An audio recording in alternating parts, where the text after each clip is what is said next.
ओम सदाशिवसमारम्भां शङ्कराचार्यमध्यमाम् अस्मदाचार्यपर्यन्तां वन्दे गुरुपरम्पराम् नारायणसमारम्भाम् आचार्यत्रयमध्यमाम् अस्मदाचार्यपर्यन्तां वन्दे गुरुपरम्पराम् नाहं कर्ता हरिः कर्ता च पूजा कर्मचाखिलं यद्यत् कर्म करोमि तत्तदखिलं शम्भो तवाराधनम्।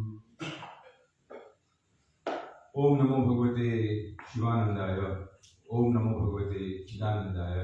ओम नमो भगवते कृष्णानंदाय। ओम नमो नारायणाय। ओम नमः शिवाय। Very happy that with the grace of divine, once again we are sitting on auspicious Ekadashi day, and there is a tradition in many places that Bhagavad Gita as a whole is recited on Ekadashi. Many branches of Divine Life Society do it. Many other places also is done like that. And it's good for us. We are also saying few things as what inspires us in the wisdom teachings. Eternal song of Bhagavad Gita. We were discussing about two types of tradition, Nishtha, as expounded in Bhagavad Gita. One is Pravritti Marga and one is Nivritti Marga. Lokesmin Dvida Nishtha Pura Prokta Maya Nagar. Here Lord says that, earlier he had said to Yuswan to Manu and Shok like that, and same thing is again to him. So Arjuna was puzzled, how is it that you are now present in front of me, and how is it that you say it in the ancient times, and at that time, the Bhavana says about the avatar also explains, that whenever there is a harm in dharma, and whenever there is a rise of the unrighteousness, at the time Lord is born again and again, and does what he thinks is right to do. So, Jnana Yogena Sankhyanam Karma Yogena Yoginam. Now, before we discuss this further, I just want to tell you something.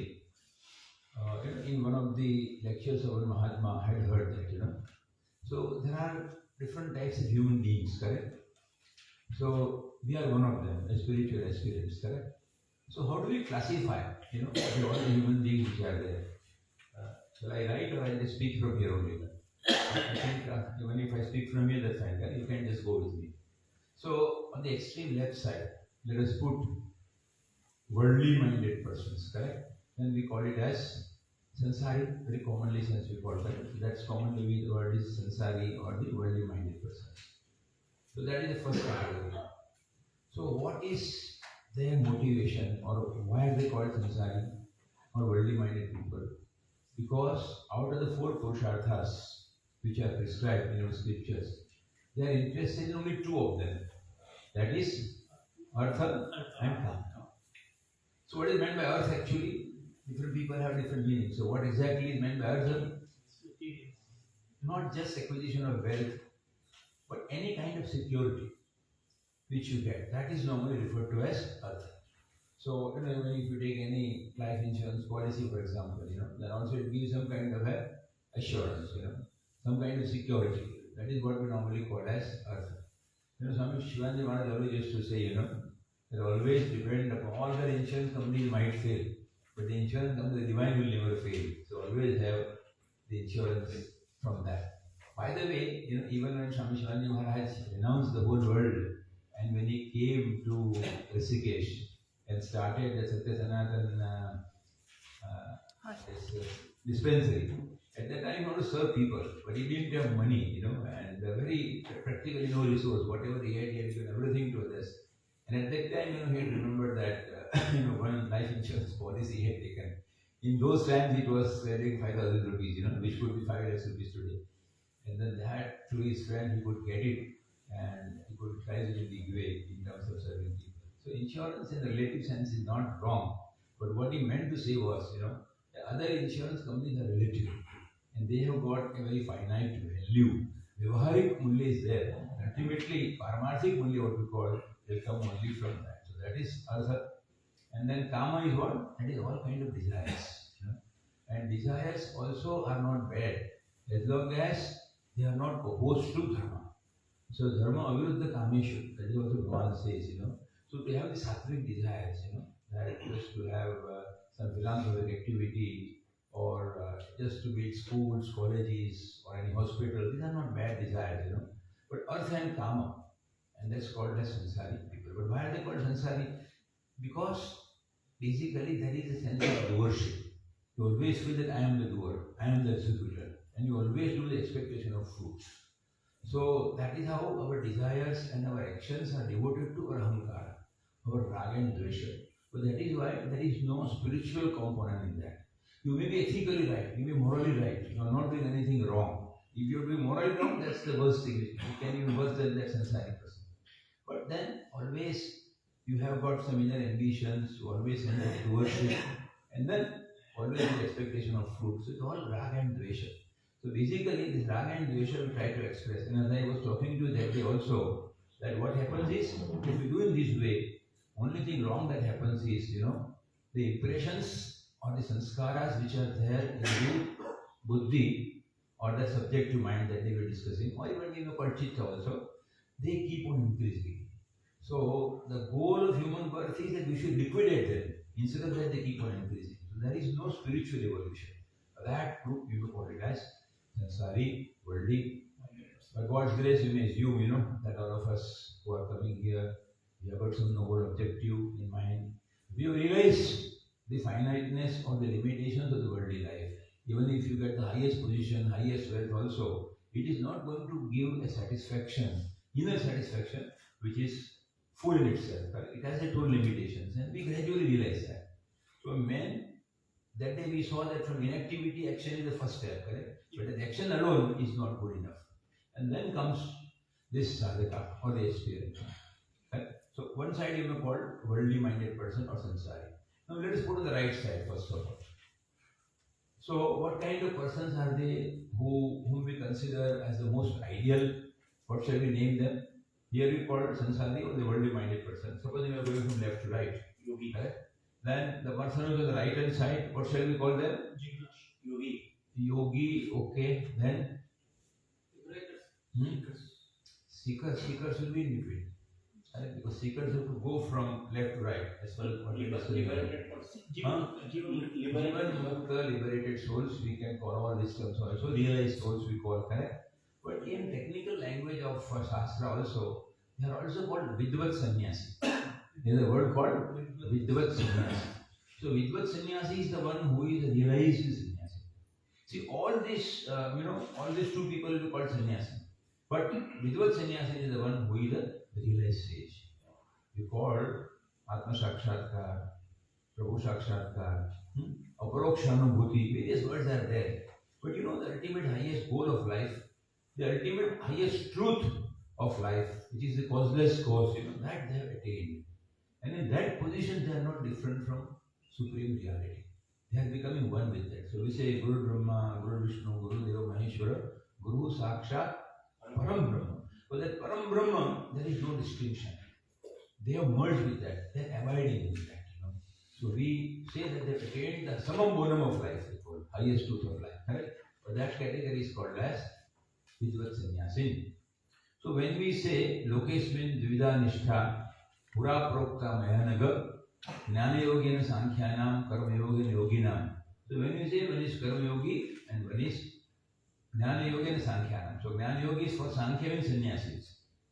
So does it refer to these sannyasis? No. This is above that. Correct? In that particular words what we say. So having attained the highest goal of life, summum bonum of life, they are called realized souls or Vidvat Sannyasi. So the goal of life is to have transition from what is so-called worldly minded, human status to a realized stage. That's the goal of life for everybody. Whether a person knows or does not know, whether a person aspires or does not aspire, whether he is working for that or not, eventually, knowingly or unknowingly, he or she is going in that direction. And at some point in time, it will always happen. Before we just listen to his thing, we'll complete what I was trying to say. And the middle category is called as sadhaka, seekers. They are called as sadhakas. They are called as seekers. So Jayantbhai, you are not not just pilgrims on this earth, but you are the seekers.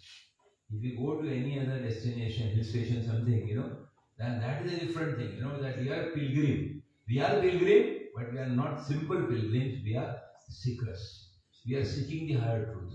We are seeking the higher goal in life. So that seekers is of two types. So when we say here, Lokesmin Dvidanishta, Pura Prokta Mayanaga, Gnana Yogena, Sankhyanam, Karma Yogena, Yogena. So the seekers are of two types. One is called as Karma Yogin, who perform the path of Karma Yoga, or Marga of Pravrutti, or the yoga of performance of action. And the other thing is Sannyasi. Now, what kind of Sannyasi they are called? If we call the highest cadre of Sannyasi or the person as a Vidvat Sannyasi, what will you call here? Normally, the Sannyasi which we see, we don't say that they are not Vidvat Sannyasi, but generally it is like that, that most of the people whom we see in the Sannyasi, or they will not be called Vidvat Sannyasi. Their goal is that. The target is that. But then, the one who adopts the path of Nivrutti Marga, and is relatively freed from otherworldly tasks, they are called Vividisha Sannyasi. They are called Vividisha, means they are desiring, ultimate goal of life. So there are two paths in life. One is Pravrutti Marga, one is Nivrutti Marga. One is called Karma Yoga, one is called Gnana Yoga. One is called yoga of performance of action. One is called yoga of renunciation of action. Okay? So both are seekers. One is not necessarily superior to others. But normally our tendency is, whenever anybody has taken sannyas, we always revere, we recognize, and we see him in the highest station. That is a kind of reverence which we pay to this sannyasi tradition, because he has sacrificed everything and he has left with no other expectations in life and wants to attain divine. So he is pursuing the higher goal with sincerity. So we recognize him, we revere him. But technically speaking, in the order of evolution, both are same. So that is how in the 5th chapter, Arjuna was asking Bhagwan also that he has always praised Karma Yoga also. And again, he has praised Jnana Yoga in a very big way also. So he was not able to understand, that what is it, which particular path I should do. Whether I should take the path of Karma Yoga, purify myself and attain that reality, or I may renounce everything and directly search for that. So he was not clear as to what he should be doing. But that is how he just put the questions in 5th chapter. And to that Bhagavan answers, Karma Yoga Vishishate. That they also be discussing, that Karma Yoga is better. That is it to Arjuna. But that is not a universal answer. Right? That is not applicable to everybody. That was applicable to him. Now let us say these two paths are there, Karma Yoga and Jnana Yoga. What is the relationship? As both are different paths, they cannot be performed simultaneously. They cannot, because in one case you are performing action, in one case you are renouncing action, so they cannot be performed simultaneously. Right? And they say samuchay, that is the word they use. You cannot have samuchay. They cannot be pursued together. Because when I am engaged in action, I am in duality. I am in the field of duality. And when I am renouncing, I am in the field of non-duality. So then how can they be together? They cannot be practiced together. Correct? Although in some way it can be done, but largely there are different paths and they can be pursued together. So Arjuna was thinking as to the two paths and leading to two different destinations, and what should I do? Please tell me which one is better for you. Right? So how do we take this? Both the paths, they are they complementary? That one supports the other. In a way, we can say that they are complementary, but they are not just like the two halves of a yolk or some circle is divided in two parts, like that. They are in sequence. Both together completes the whole thing, but both are in sequence. So these are the two spiritual paths which are performed sequentially. So Karma Yoga is the first, and Jnana Yoga follows that. But there are so many people like Shukadeva. They are all born Jnanis, and nothing like Karma Yoga will be of relevance to them, because that is the might they have done so much of good works in the previous lives, that practically there is no sanskaras to be liquidated. and already they are fit for sannyas. That is why so many people like Adi Shankar also, we see, at a very young age, he was an avatar of Lord Shiva. So in that case, Jnana Yoga, sannyas directly, that path they can adopt. But for majority of the people, that Karma Yoga is inevitable. And as we were discussing that day, that sanskaras or the impressions which are there within ourselves, they have to be liquidated. Now, as you know, this karma is of three types again, correct? Sanchit karma, prarabdha karma, and agami karma. So Sanchit is a storehouse, just as in our, electronic gadgets also, we have got that servers and everything. So everything is contained in Sanchit karma.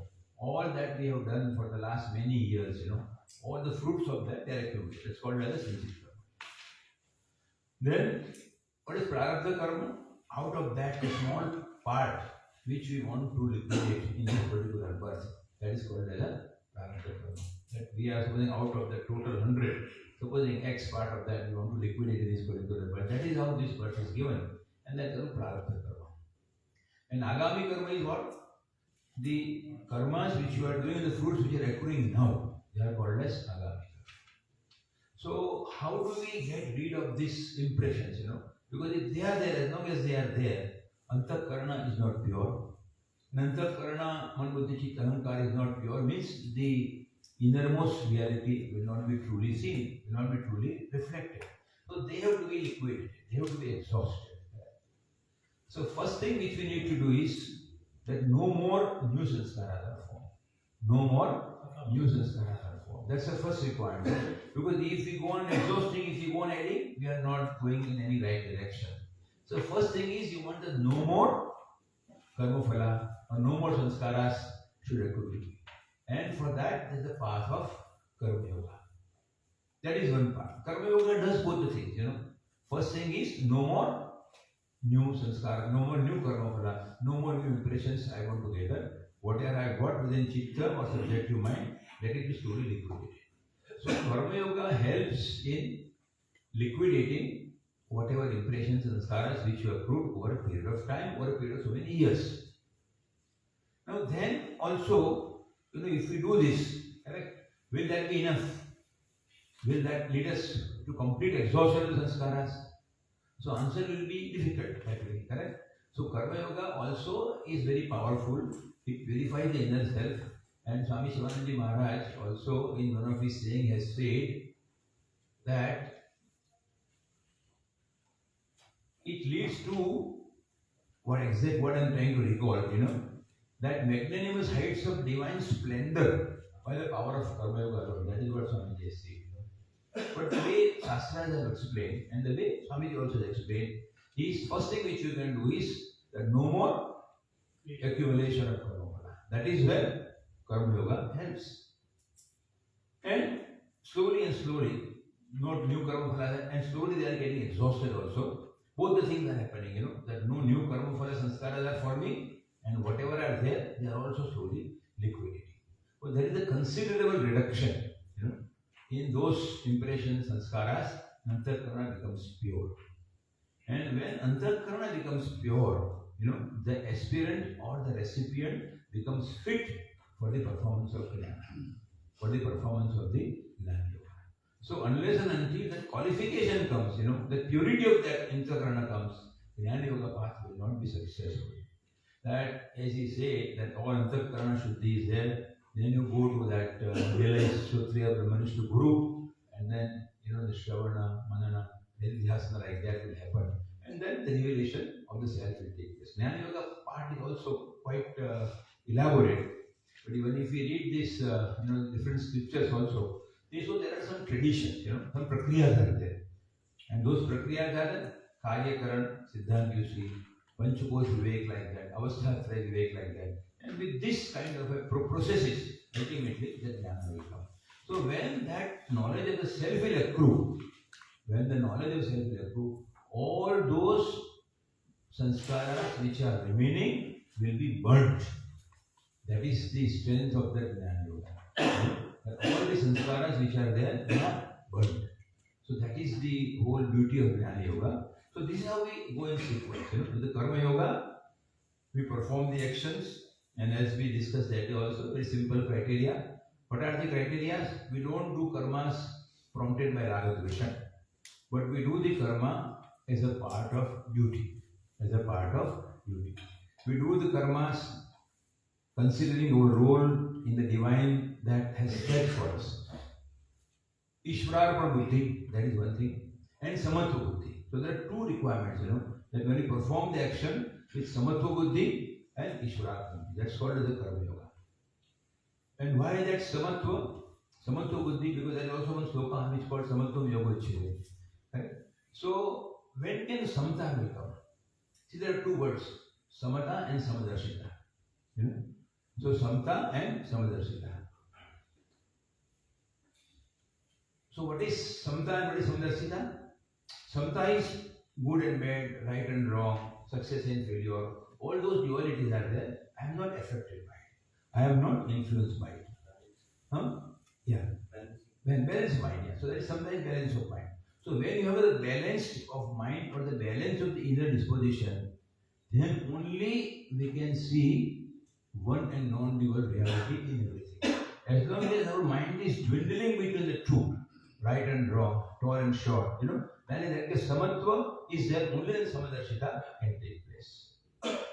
Equal vision and balanced mind. See, if you read the universal prayer, these two words are there, equal vision and balanced mind. So balanced mind only can lead to equal vision. As long as our mind is tottering between the two duals, then the samadarshita or oneness of the self cannot be seen. So this is the requirement of karma yoga, that we do with ishvararpana buddhi and samatva bhava, and as an act of offering to Ishvara, as an act of offering to Ishvara. And then whatever prasada will come, whatever results will come to be as a prasada. So anything which comes from the prasada, we accept with a grace, we accept with happiness. So these are the basic traits. We will see some of these slokas also today, but I thought let me just pick out the essence of what I have understood. So this is basically called as karma yoga. So after a certain stage, a karma yogi automatically transforms into a jnana yogi. Automatically transforms into a jnana yogi. So now let us say that one side is karma yoga. That day we saw these three parts, correct? That this sansari worldly man, then this realized person, and then there is this person, seeker. That's called karma yogi and sannyasi. Now again there are four yogas also we see, correct? So we call karma yoga and jnana yoga. But there are two yogas in between also. So what shall we call them? Because normally you always understand, that karma, bhakti, jnana and raj yoga. Or Swamiji also in this language, serve, love, give, purify, meditate, realize. So serve stands for karma yoga. Realize stands for jnana yoga. So now there are two more yogas in between, bhakti and raj yoga, or dhyana yoga, correct? So how shall we reconcile this here? As I was talking to you that day, they can be called enablers. In the management language, they use the word enablers. So bhakti and dhyana or the raj yoga, they will strengthen, they enable both karma yoga as well as jnana yoga. So they can be called as enablers. And they are intrinsically interwoven in that. Because you cannot have karma yoga without devotion. Because the entire concept of karma yoga depends upon that. That you are doing everything in presence of divine, you are offering your actions to divine, you are accepting the fruits the way divine gives. So bhakti is integral. Bhakti is integral. And sometimes they say bhakti is mental karma also. So you cannot have karma yoga without bhakti. And ultimately, dhyana also, whenever you want to do any particular swadharma, anything, you need to concentrate. So dhyana is also a part of it. And likewise, if you consider jnana yoga also, in that case also, to see, that bhakti and dhyana, both are integral as far as jnana yoga is concerned. So they are enablers like that. Okay? Now if we see Swamiji's teaching also, then they say, serve, love, give, purify, meditate. The two have become four, now four have become six. They serve will stand for karma yoga, love will stand for bhakti yoga, give is in between, purify is again in between, meditate is dhyana yoga, realize is jnana yoga. So instead of two, there are four, instead of four, there are six. So initially we said that Bhakti Yoga and Raj Yoga are enablers. Now here in the four, two more are there. Give and purify. What are they? Again, we can call them as enablers. That sense of giving, sense of sacrifice. That is also basically karma yoga. When we do perform, when we do akshana, in the spirit of giving anything, that is referred to as yagna bhava. So all the karma yoga is also called as, is also equivalent to yagna. In the earlier part, yagna was something that whenever was ritualistic yagna was there, that only was referred to as yagna. But in Bhagavad Gita, the word yagna has got a very broad definition. Any kind of sacrifice which you involve, that is referred to as yagna. Right? So that is the whole explanation. Now, supposing you are performing action, correct? You realize the stage and all the sanskaras are burned. Then also sometimes we see, that's the Mahapurushas like Ramakrishna Paramahansa or any other great sage also, that they have suffered from different kind of physical ailments, and apparently common people feel that they are experiencing the hardship. So how do we explain this? Many people say that this prarabdha karma, and prarabdha karma is whatever prarabdha you have brought, that has to be liquidated. So even if you realize, in that case also, as long as the body is alive, that prarabdha karma is to be done. Like that they explain. Is it the right explanation? Yeah. There is. Yeah. Prarabdha karma. Prarabdha is to understand fate. Prarabdha karma means, out of the total accumulated karma which is there, that karma which the fruits of which you want to experience or you want to experience in this particular birth, that is called as prarabdha karma. So whatever fate comes to us, good or bad, we normally call it prarabdha. So prarabdha karma means, that a particular portion of that karmas we have taken and that we are liquidating here. Now, even after you realize, some people go on realizing also, go on experiencing some kind of physical, these situations. So how do we explain that?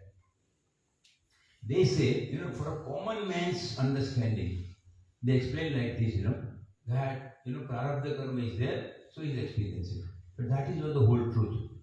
As far as the realized sage is concerned, that he is one with the self, he abides in the self, and he does not have any tadatmya or any identification with his bodies. So, bodily, mental, intellectual functions, they may happen in their own way. Body may have disease, mind may have flickering tendency, intellect might have its instability, but then they do not attach themselves to that. So even though they are alive, and even though they are leading this particular life, in that case also they have no identification with the body, mind, and the intellect. That is why, for a common man, you may see experiencing the fruits of his action, this prarabdha karma.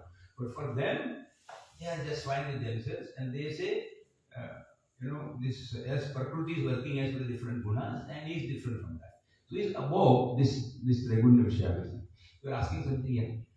So between the karma yogi Yeah. and the jnana yogi, when they realize, what is the difference? What is realization? What stage do they? I don't understand the term realization. What do they achieve? Okay. So we'll just come to your point also precisely. In Bhagavad Gita, there are different places where the state of the realized person is explained. So if I just tell you specifically answer to what we are asking right now also, let us understand in the concept of first two chapter, first of all. Correct? There are different places also where the realized stage description is given. But if we consider, let us say the first two chapters today, the essence of that, correct? Then in the first chapter, and the 10 verses of the second chapter, the first step is Adhikari Nirupan, or the qualifications of an aspirant. How or what is an aspirant? What does he do? What qualifies a man to be aspirant? So they are there. So chapter 1 and 1 to 10 verses of chapter 2. So this is called as qualification of aspirant. We'll take one verse from each right now, correct? So that is one part. Second comes is Karma Yoga and Jnana Yoga. As we said that what is first Karma Yoga and Jnana Yoga has to follow that. That's what we say right now, correct? But in Bhagavad Gita, if you see, in second chapter, up to 10 verses, you have got the qualification of the aspirant. And from 11 to 38 verses. From 11 to 38 verses, what we have is Jnana Yoga. And that is the chapter is called as Sankhya Yoga. So Sankhya Yoga is not that Sankhya philosophy of Kapil Muni. Sankhya is Jnana Yoga. So verses 11 to 38. Correct? And then comes Karma Yoga. That is 40 to 53. Verses 40 to 53. Now actually in our practical life, Karma Yoga is something which, as I said, will happen first. And once we have the Antarakarana Shuddhi, purified intellect, we go for Jnana Yoga. But why the Lord has said differently here? Why Jnana Yoga is described first and Karma Yoga is described next in this particular second chapter, Sankhya Yoga? That is because that day we are discussing, that there are two approaches to reach this reality. One is called priori, one is called posteriori. That is what we are discussing. In Shivaji Maharaj, what I am saying. So priori is direct flight. If you want to go to Kedarnath, any other place, directly we take a flight and we go there. That's possible.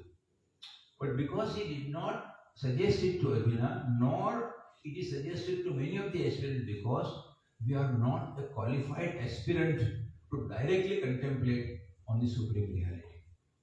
Those Purushas or those divine souls who have done good karmas and their Antarakarana is pure, directly they can contemplate on the self.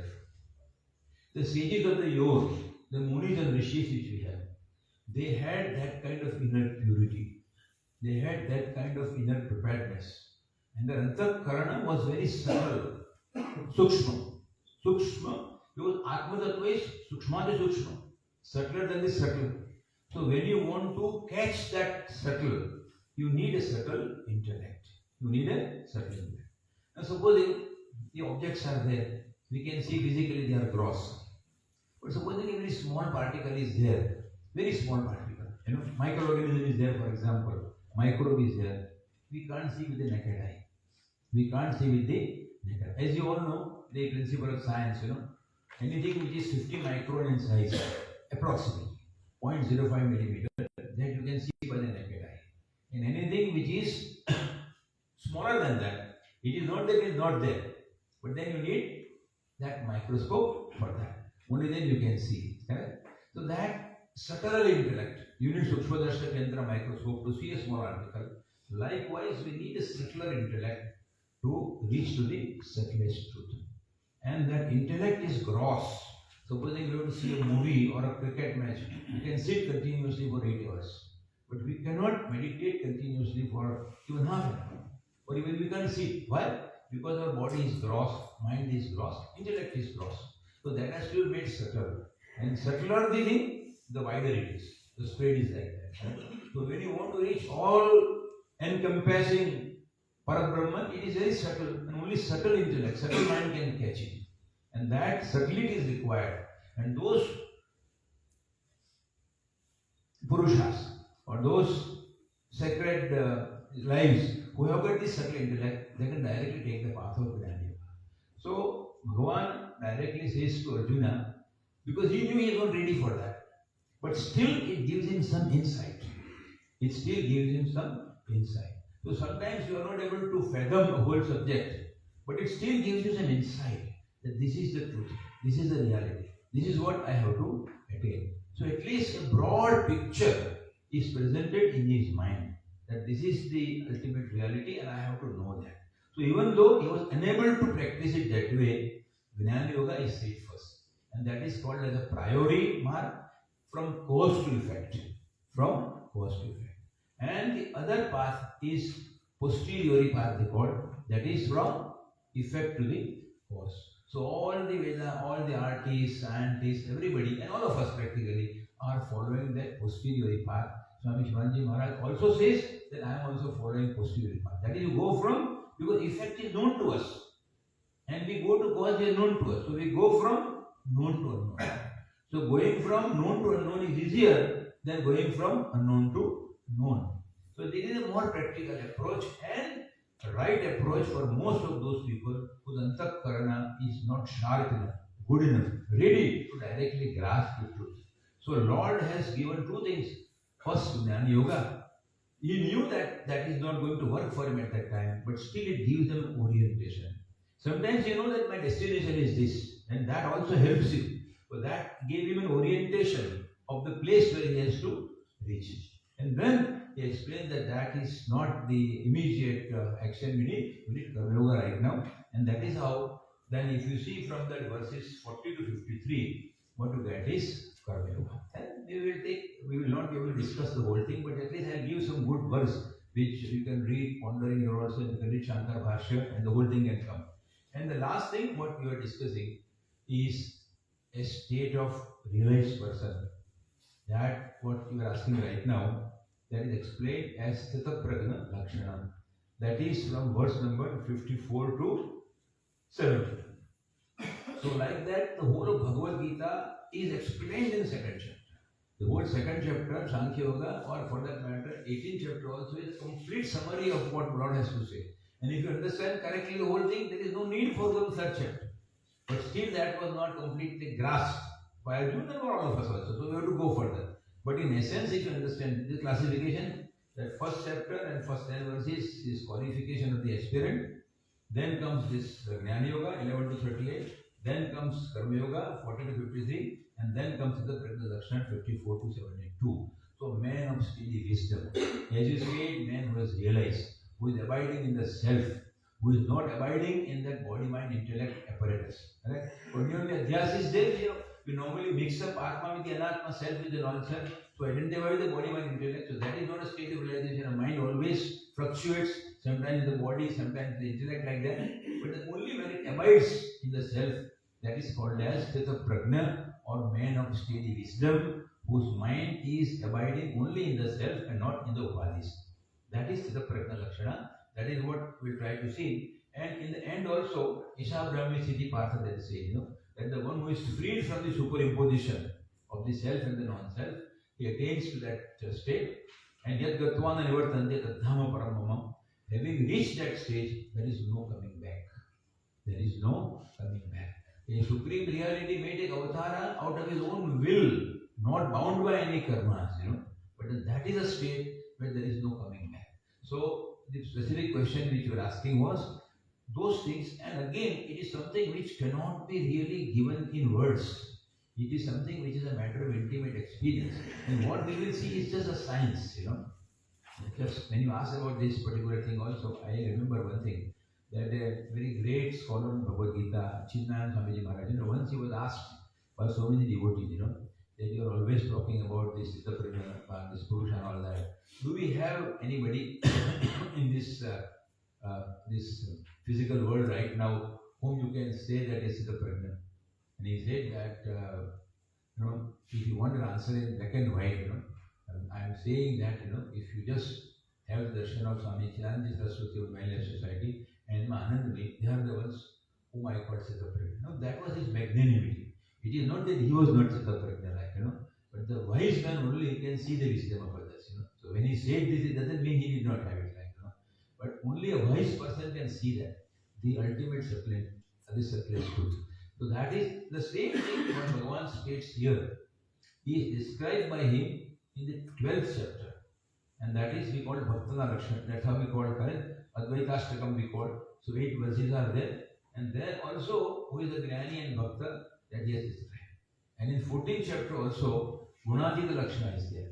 So if you read this Sthita Prajna Lakshana chapter 2, or Gunatita Lakshana of chapter 14, or Bhakta Lakshana as Bhakta, Gnani Bhakta, a realized person, of the chapter 12, they are all in a way same, but they are representing, in a different formats, in different ways. But then all three are same. And these are the characteristics or the attributes of that. Right? I just take some sloka. I will not try to go in detail, but just to tell you something which you can remember and you can read for yourself also. Right? So in that Adhikari Nirupan, what we say, right?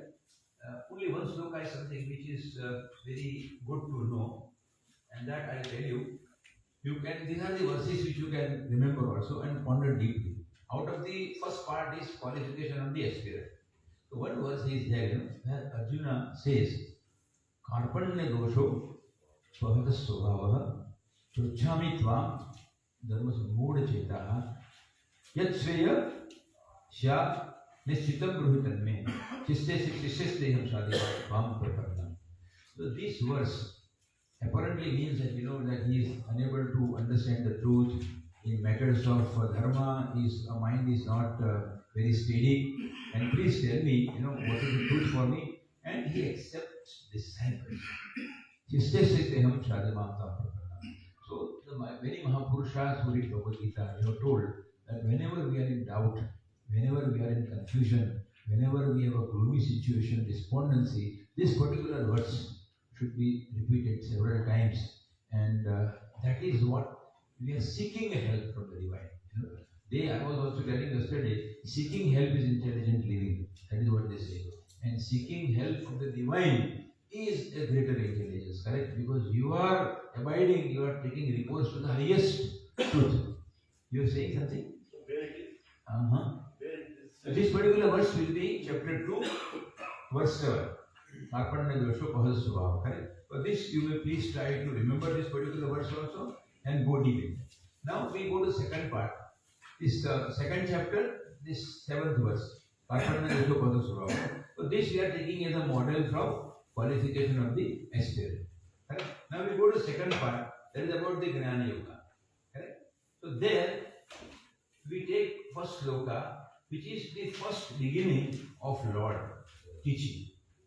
The first verse which Bhagavan speaks is Ashocyan Anvasocha Sattvam Prajnavadan Sibhasasya Gatasuna Gatasanasya Nanusochanti Panditaha. So Bhagavan says, that is what can be applicable to people like us also, That we may be speaking what may look like words of wisdom, but still, we may be not all that fit from inside. So why Ashocyan Anvasocha Sattvam? That you are expressing grief. You are expressing grief for that. This is the verse number 11 of chapter number 2. It's a very good verse again, and that tells that you are grieving for something which should not be grieved. Why does he say like this?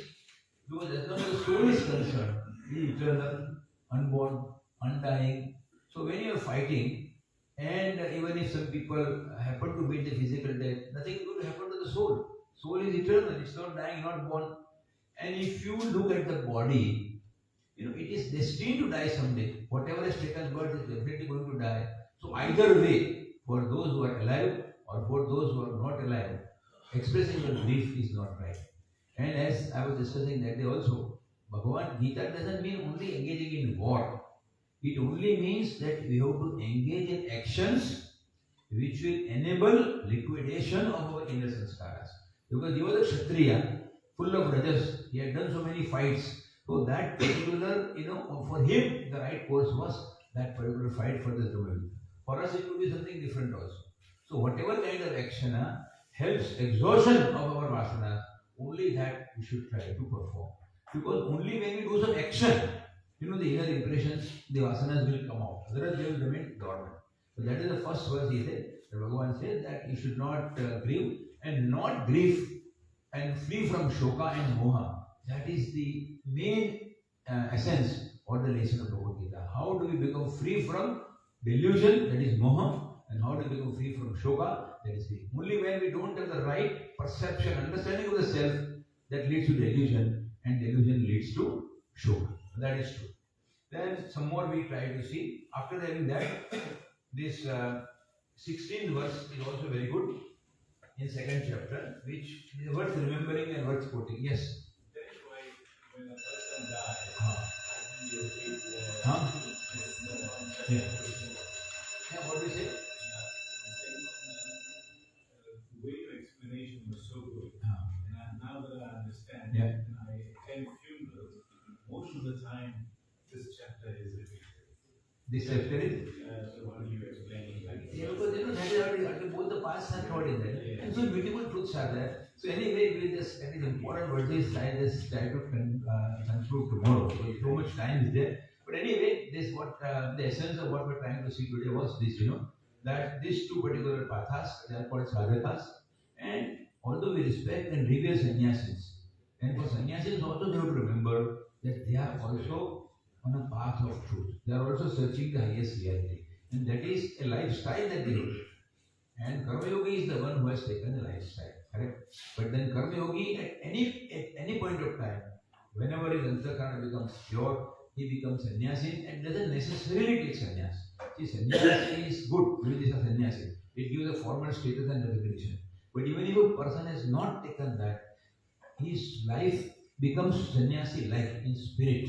You know, the performance, the renunciation of action becomes automatic, spontaneous to him. He realizes that this enough is enough, not good for me. And instead of abiding in these upadhis, he will abide in the self. So this is happening in a very sequential way, and that ultimately takes you to our ultimate destination. So both these methods are good. Posterior is also good. Today, all the scientists, greatest scientists in the world, Albert Einstein, if you read his life and his teaching, his every quotation I have felt like he is a philosopher. I have seen him more as a philosopher than a scientist. You know, hundreds of quotes of Albert Einstein I have seen like that. So any scientist, any artist, or anybody performs his Swadharma in a proper way, definitely goes to the cause, because you find out that ultimate truth will go from whichever path is that. Right? So some important verses and ultimately some little description about the realized stage in these three terms. You know, whatever way God inspires, we'll want to have it. Okay, tomorrow. May God's grace, Guru's grace, ever be upon us to be able to understand. You know, this is an ocean. So we just cannot grasp it. But just when you're taking bath in the ocean, we just go on the beach, and some waves come and we are happy with that. That is how we take it. You know, there is no way you can grasp it in comprehension. You know, only some little. This bath if you take on the beach, you are happy. And then that is as good as you are taking bath in the ocean. So may the spirit of Karma Yoga and Jnana Yoga pervade in our life and may it lead to the realization of the highest truth. That is my humble